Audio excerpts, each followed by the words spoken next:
Hello friends, welcome to S M Kannada channel. Vasudeva Kutumba ಸೀರಿಯಲ್ನ ಶನಿವಾರದ ಸಂಚಿಕೆಯಲ್ಲಿ ಏನಾಗುತ್ತೆ ಅಂತ ನೋಡೋಣ. ಅದಕ್ಕೂ ಮುಂಚೆ ವಿಡಿಯೋ ನೋಡ್ತಾ ಇರೋರೆಲ್ಲರೂ ಪ್ಲೀಸ್ ಸಬ್ಸ್ಕ್ರೈಬ್ ಮಾಡ್ಕೊಳ್ಳಿ, ಹಾಗೆ ಲೈಕ್ ಮಾಡಿ. ಇನ್ನು ಸ್ವಾತಿ ಭವಾನಿಯವ್ರನ್ನ ಹುಡ್ಕೊಂಡು ಬರ್ತಾ ಇರ್ತಾರೆ. ಆಗ ಕೂರಿಸ್ತಾರೆ. ಆಗ ವಂಶಿ ಅಲ್ಲಿಗೆ ಬಂದು, ಭವಾನಿ ಏನಾಯಿತು ನಿಂಗೆ ಅಂತ ಗಾಬರಿ ಆಗ್ತಾನೆ. ಆಗ ಭವಾನಿಯವರು, ಏನೂ ಆಗಿಲ್ಲ, ನನಗೆ ಗಾಬರಿ ಆಗಬೇಡ, ನಿನಗೋಸ್ಕರ ಪಾಯಸ ಮಾಡ್ತಿದ್ನಲ್ಲ, ಸ್ವಲ್ಪ ತಲೆ ಸುತ್ತ ಬಂದಂಗಾಯ್ತು ಅಷ್ಟೇ ಅಂತಾರೆ. ಆಗ ಸ್ವಾತಿ, ಅಜ್ಜಿ ಅಷ್ಟಕ್ಕೂ ಇವತ್ತು ಪಾಯಸ ಮಾಡೋ ಅವಶ್ಯಕತೆ ಏನಿತ್ತು, ಬರೋದು ಒಂದು ಸ್ವಲ್ಪ ತಡ ಆಗಿದ್ರು ನೀವು ಬಿದ್ದೋಗ್ಬಿಡ್ತಿದ್ರಿ ಅಂತಾರೆ. ಆಗ ಭವಾನಿಯವರು, ನನ್ಗೇನು ಆಗಿಲ್ವಲ್ಲಮ್ಮ ಅಂತಾರೆ. ಆಗ ವಂಶಿ, ನೀನ್ ಪಾಯಸ ಮಾಡ್ತಾ ಇದ್ಯಾ?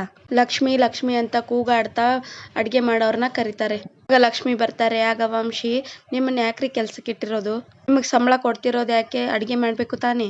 ಕೂಗಾಡ್ತಾ ಇರ್ತಾನೆ. ಆಗ ಭವಾನಿಯವರು, ಯಾಕೋ ಅವಳ ಮೇಲೆ ಕೂಗಾಡ್ತೀಯ, ನೀನ್ ಹೋಗಮ್ಮ ಅಂತ ಹೇಳಿ ಕಳಿಸ್ತಾರೆ.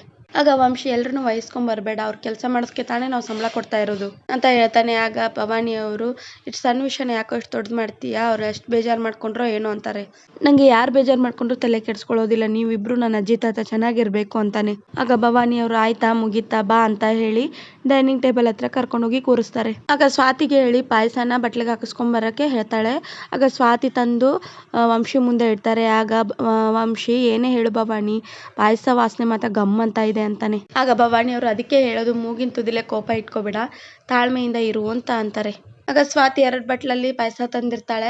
ಅದನ್ನ ಭವಾನಿಯವರು ಒಂದು ತೆಗೆದು ತಿನ್ನಮ್ಮ ಅಂತ ಸ್ವಾತಿಗೆ ಹೇಳ್ತಾರೆ. ಆಗ ವಂಶಿ, ಏನು 1 ಬಟ್ಲೆ ಕೊಟ್ಟು ತಿನ್ನಮ್ಮ ಅಂದ್ರೆ ಏನ್ ತಿನ್ಬೇಕು ಅಂತಾನೆ. ಆಗ ಭವಾನಿಯವರು, ನೀವಿಬ್ರು ಇವತ್ತು ಒಂದೇ ಬೌಲಲ್ಲಿ ತಿನ್ಬೇಕು ಅಂತ ಹೇಳ್ತಾರೆ. ಆಗ ಸ್ವಾತಿ, ಅಜ್ಜಿ ನಾನು ಇವ್ರು ತಿಂದಿರೋದನ್ನ ನಾನ್ ತಿನ್ಬೇಕಾ ಅಂತ ಕೇಳ್ತಾಳೆ. ಆಗ ಭವಾನಿಯವರು, ಹೂನಮ್ಮ, ಅವನು ನಿನ್ ಗಂಡ ಅಲ್ವಾ, ಅವ್ನ ಜೊತೆಗೆ ತಿಂದ್ರೆ ತಪ್ಪೇನು ಅಂತಾರೆ. ಆಗ ಸ್ವಾತಿ, ಬೇಡಪ್ಪ, ಯಾರಾದ್ರೂ ತಿಂದಿರೋದನ್ನ ತಿಂದ್ರೆ ಅವ್ರ ತರನೇ ಆಗ್ಬಿಡ್ತೀವಂತೆ, ಮೊದ್ಲೇ ಇವ್ರಿಗೆ ಕೋಪ ಜಾಸ್ತಿ, ನಾನು ಹಂಗೆ ಆಗ್ಬಿಟ್ರೆ ಅಂತಾಳೆ. ಆಗ ವಂಶಿ, ನಂಗೂ ಅದೇ ಡೌಟು, ಮೊದ್ಲೇ ಇವಳು ಹುಚ್ಚಿ, ಅವಳು ತಿಂದಿರೋದನ್ನ ತಿಂದು ನಾನು ಹುಚ್ಚ ಆಗ್ಬಿಟ್ರೆ ಅಂತಾನೆ.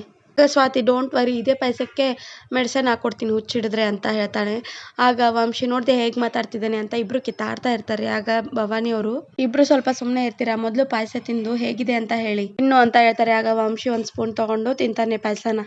ಆಗ ಸ್ವಾತಿ ಕೂಡ ತಿಂತಾಳೆ. ಆಗ ಭವಾನಿಯವರು, ನೀವಿಬ್ರು ಇದನ್ನ ತಿಂದು ಪೂರ್ತಿ ಖಾಲಿ ಮಾಡ್ಬೇಕು, ನನ್ನ ತಾತಂಗೆ 1 ಬೌಲ್ ಕೊಟ್ಟು ಬರ್ತೀನಿ ಅಂತ ಹೋಗ್ತಾರೆ. ಆಗ ಸ್ವಾತಿ ವಂಶಿ ಇಬ್ರು ಭವಾನಿಯವ್ರು ಹೋಗೋದನ್ನೇ ಕಾಯ್ತಾ ಇಬ್ರು ಬೌಲ್ಗಾಗಿ ಕಿತ್ತಾಡ್ತಾ ಇರ್ತಾರೆ. ಇನ್ನು ಆಮೇಲೆ ಇದೆಲ್ಲ ಮುಗಿದ್ಮೇಲೆ ಸ್ವಾತಿ ಖುಷಿಯಿಂದ ಕುಣ್ಕೊಂಡು ವಂಶಿ ರೂಮಿಗೆ ಬರ್ತಾ ಇರ್ತಾಳೆ. ಆಗ ವಂಶಿ, ಇದೇನಾಯ್ತು ನಿಂಗೆ, ಇಷ್ಟೊಂದು ಖುಷಿ ಆಗಿದೆಯಾ, ಯಾಕೆ ಕುಣ್ಕೊಂಡು ಬರ್ತಾ ಇದೆಯಾ ಅಂತಾನೆ. ಆಗ ನಮ್ಮ ಅಕ್ಕ ಬಾವ ಗೆದ್ದಿರೋ ಖುಷಿಗೆ ತುಂಬಾ ಖುಷಿ ಆಗ್ತಾ ಇದೆ ನಂಗೆ ಅಂತ ಹೇಳ್ತಾಳೆ. ನೀವು ಒಂದು ಛೋಟ ಹೆಲ್ಪ್ ಮಾಡಿದೀರಾ, ಆದ್ರೆ ನಿತಿನ್ ಅವರು ತುಂಬಾ ಹೆಲ್ಪ್ ಮಾಡಿದ್ದಾರೆ, ಅದಕ್ಕೆ ಅವ್ರಿಗೆ ಬಿಗ್ ಥ್ಯಾಂಕ್ಸ್ ಅಂತಾಳೆ. ಆಗ ವಂಶಿ, ಯಾಕೆ ನಿತಿನ್ ನಿಮ್ ಫ್ಯಾಮಿಲಿಗೆ ಅಷ್ಟೊಂದು ಹೆಲ್ಪ್ ಮಾಡ್ತಾನೆ, ಬರೀ ಭಾವನ್ ಫ್ರೆಂಡ್ ಅಷ್ಟೇನಾ ಅಂತ ಕೊಂಕ್ ಮಾತಾಡಿ ಕೇಳ್ತಾನೆ.